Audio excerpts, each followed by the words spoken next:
G'day punters, it's just the first part of wiring up the air horns. You can see the air horns up the back there just.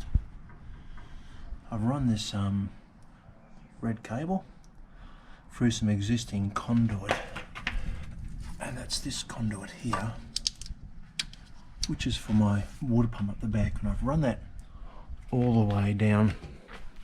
You can see there's lots of zippy tie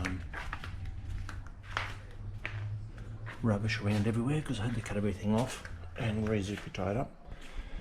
And I've run it all the way down along the chassis, and it comes up the engine bay, up around here, and this is the other end of it here.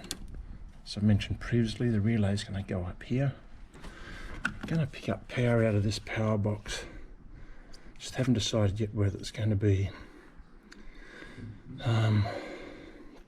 the ignition circuit or the accessory circuit.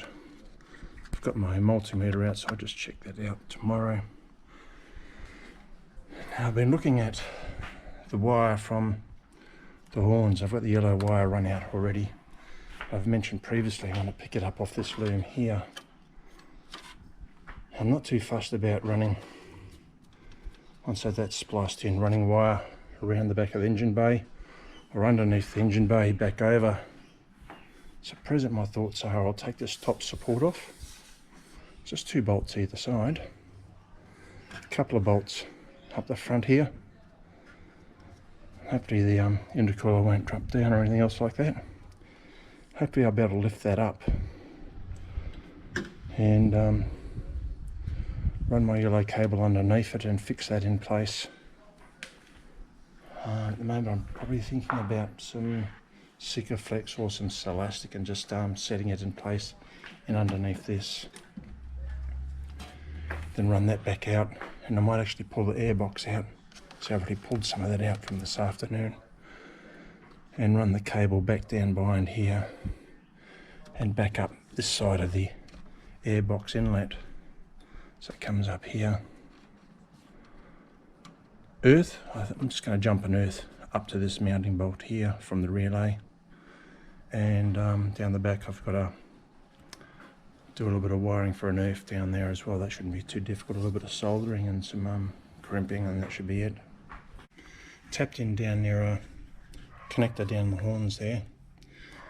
Yellow wire's running up, and I've got it running along the inside of here,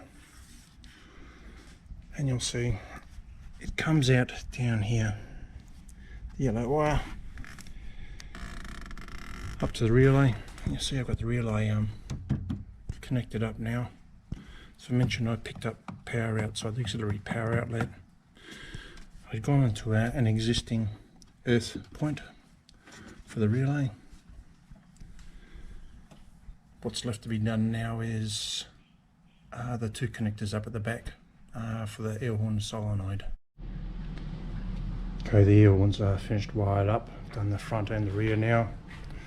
Now I haven't stuck a switch in to isolate the air horns.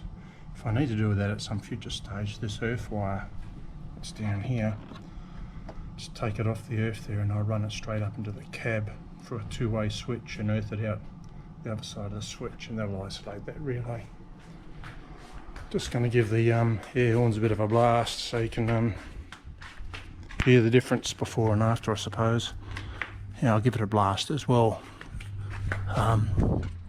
without the air horns. I'm just going to shove this up here.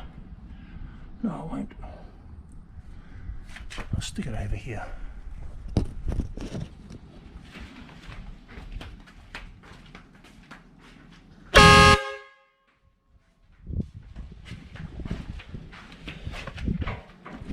There's plenty of noise there, isn't there?